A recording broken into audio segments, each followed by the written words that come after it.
하나님의 말씀은 누가복음 23장 42절과 43절을 보겠습니다. 이르되 예수여 당신의 나라에 임할 때에 나를 기억하소서 하니 예수께서 이르시되 내가 진실로 너에게 이르노니 오늘 네가 나와 함께 낙원에 있으리라 하시니라. 아멘. 오늘은 고난주간 두 번째 날 화요일 날 오늘 누가복음 23장의 말씀을 가지고 은혜를 나누려고 합니다. 앨리스 그레이의 내 인생을 바꾼 가족사랑에 나오는 이야기입니다. 어떤 남자가 아내와 3살짜리 아들을 데리고 예배에 참석을 했습니다. 마침 그 교회에서는 그날 성찬식을 거행하는 날이었습니다. 아내와 아들은 교회에 다니고 이제 세례를 받았기에 성찬에 참여했지만 남편은 기독교인이 아니었기에 성찬에 담긴 쟁반이 자기 앞으로 오자 슬그머니 옆으로 보냈습니다. 그런데 이 모습을 보고 있던 어린 아들이 성찬에 담긴 쟁반이 뒷의자로 넘어가려고 하자 소리를 쳤습니다. 우리 아빠가 아직 그 빵을 안 먹었어요. 깜짝 놀란 남편은 그날 아들의 말에 믿음에 대해 깊은 생각을 하게 되었고 마침내 예수님을 믿기로 결심을 하고 세례를 받았다고 합니다. 그 후에 가족 모두가 성찬에 참여할 때마다 그 일을 기억하며 그들의 믿음을 정비했다는 겁니다. 인생을 살아가면서 누리는 가장 큰 축복이 있다면 그것은 바로 영혼이 구원받는 것입니다. 구원받지 못한 인생은 죽음 후에 심판에 이르게 됩니다.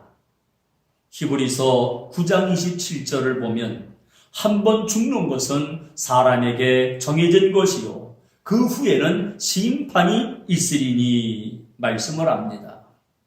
그러기에 아무리 부와 명예와 권력을 가지고 누리는 사람이라 할지라도 구원받지 못한 상태로 죽음을 맞이한다면 그것처럼 불행한 것은 없습니다.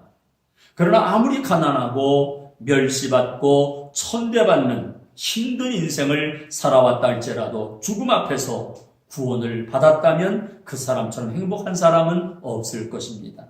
우리 모두 이 땅에서도 믿음으로 승리해야 되겠지만 영원한 나라에서 구원의 복된 자리에 들어감으로 승리하시기를 주님의 이름으로 축원합니다. 첫 번째 생각해 볼 것은 예수님께서 이 땅에 오신 목적은 인류 구원에 있다는 겁니다. 누가복음 19장 10절에 인자에 온 것은 잃어버린 자를 찾아 구원하려 함이니라. 예수님을 믿어 구원을 받으시기 바랍니다. 어떤 사람이 구원을 받을까요? 성경은 나더러 주여 주여 한다고 다 구원받는 것은 아니라고 말합니다. 구원의 열매를 맺으라고 말하지요. 구원받은 사람에게는 반드시 하나님의 뜻대로 살고자 하는 구원의 열매가 여기저기서 나타나게 되어 있습니다. 예수님을 영접한 인생에는 평화가 있고 기쁨이 있고 소망이 있습니다. 구원의 열매는 예수님의 이름으로 살아가는 이 땅에서 얼마나 많은 공을 쌓았는가를 말하는 것이 아닙니다. 예수님의 통치를 받기에 가난 속에서도 부유함을, 고난 속에서도 기쁨을, 환난 중에서도 평화를 누리는 마음의 선물입니다. 구원의 열매를 맺으며 살아가는 사람들은 이렇게 마음을 갖습니다. 고린도후서 6장 10절에 근심하는 자 같으나 항상 기뻐하고 가난한 자 같으나 많은 사람을 부유하게 하고 아무것도 없는 것 같으나 모든 것을 가진 자로다. 세광의 가족 여러분 구원받으셨습니까? 이 질문이 얼마나 중요했는지 예수님께서 십자가상에 사신 두 번째 말씀은 바로 이 말씀이었습니다. 오늘 말씀 43절에 예수께서 이르시되 내가 진실로 너에게 이르노니 오늘 네가 나와 함께 낙원에 있으리라. 이 약속의 말씀대로 극악무도한 강도는 구원을 받았습니다. 가장 악한 죄인을 처벌하는 십자가에 달린 강도를 구원하였으니 주변의 사람들과 비교할 때 불공평한 것은 아닌가요? 강도짓만 하다가 살았던 사람과 강도짓을 하지 아니하고 선하게 산 사람들과 어떻게 비교가 되겠습니까? 골고다에는 예수님과 함께 좌우에 두 강도가 있었습니다. 그리고 그 아래는 백성들이 서서 구경하고 있었고 정부의 관리들과 그리고 군인들 예수님을 비웃기 시작을 합니다. 어쩌면 강도보다는 로마의 군인들이 또는 정부의 관리들이 또 구경하는 백성들이 더 선하고 구원받을 자격이 될 수 있을 겁니다. 그런데 오늘 강도는 예수님에게 이런 고백을 합니다. 이르되 예수여 당신의 나라에 임하실 때에 나를 기억하소서. 구원에 예수님을 믿는다는 고백이 있어야 됩니다. 어떤 행위의 열매가 아니라 어떤 공을 쌓아서가 아니라 우리의 믿음을 고백하는 것이 중요합니다. 고난주간 두 번째 날 우리의 믿음을 고백하고 우리의 구원을 다짐하는 귀한 날 되기를 주님의 이름으로 축원합니다. 두 번째로 생각해 볼 것은 십자가의 강도가 구원을 받았다는 것입니다. 강도짓 하지 않고 십자가를 구경한 사람들은 놔두고 평생 강도짓 하다가 그 죄가 너무 커서 십자가에 달린 강도를 구원하신 예수님을 이해할 수 있습니까? 그런데 성경은 이렇게 말합니다. 에베소서 2장 8절에 너희는 그 은혜가 있기 까닭에 그 은혜로 말미암아 구원을 받았다. 그래서 말씀하지요. 너희가 믿음으로 말미암아 구원을 받았으니 이것이 너희에게서 난 것이 아니요 하나님의 선물이라. 그렇습니다. 불공평한 구원. 강도가 구원을 받을 수 있었던 것은 하나입니다. 하나님의 은혜였습니다. 값없이 주어진 은혜.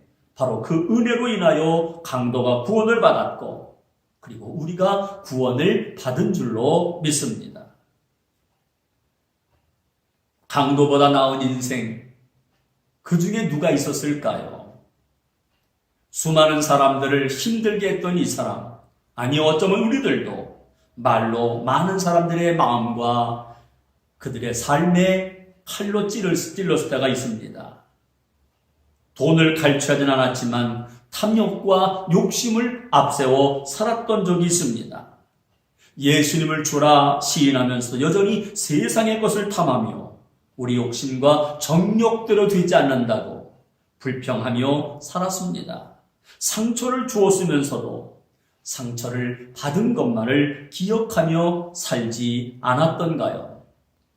십자가에 달린 또 다른 강도처럼 십자가에 달릴 만한 죄를 짓고도 예수님을 비방하며 이렇게 말합니다.